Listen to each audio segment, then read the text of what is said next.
Hello विद्यार्थी मित्रांनो, आपलं स्टुडिओ झाला आहे रेडी आणि आपण एक छोटासा टॉपिक रेकॉर्ड करणार आहोत आणि आपल्याला काढायचं आहे dimensions of permittivity of the medium. Okay, तर काय काढायचं आहे आपल्याला? We have to find dimensions of permittivity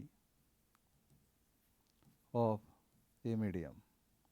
कुठल्याही मीडियमच्या परमिटिव्हिटीचे आपल्याला डायमेन्शन्स काढायचे आहेत. बघा, मला काय म्हणायचं आहे की परमिटिव्हिटीचा स्पेशल फॉर्म्युला घेतला पाहिजे असं नाही. ज्याही फॉर्म्युल्यामध्ये परमिटिव्हिटी प्रेझेंट असेल ना, तो फॉर्म्युला घ्या.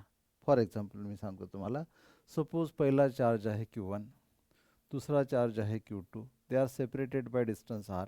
ओके, यांच्यामधला फोर्स ऑफ अट्रॅक्शन किंवा रिपल्शनचा फॉर्म्युला तुम्हाला माहिती आहे, 1/4 एप्सिलॉन 0 इंटू किंवा epsilon into Q1 into Q2/R².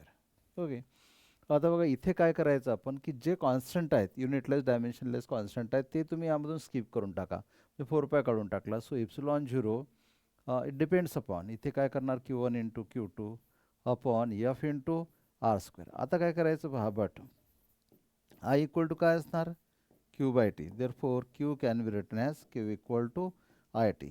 आणि फोर्सला काय लिहिणार, मास इंटू ॲक्सलरेशन. याच फॉर्म्युल्याला पुन्हा आपण लिहू.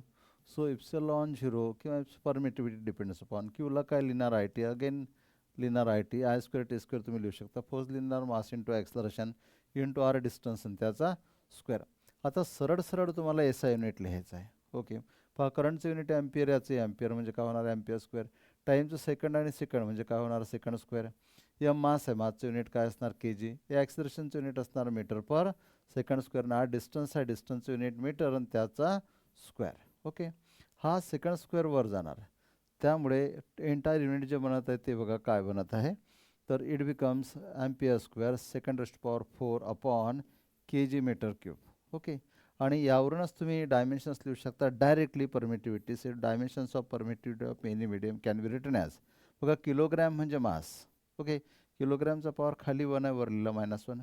मीटर म्हणजे लेंथ, खाली पॉवर 3 आहे, वर लिहिला -3. ओके, सेकंड म्हणजे टाईम, पॉवर आहे 4.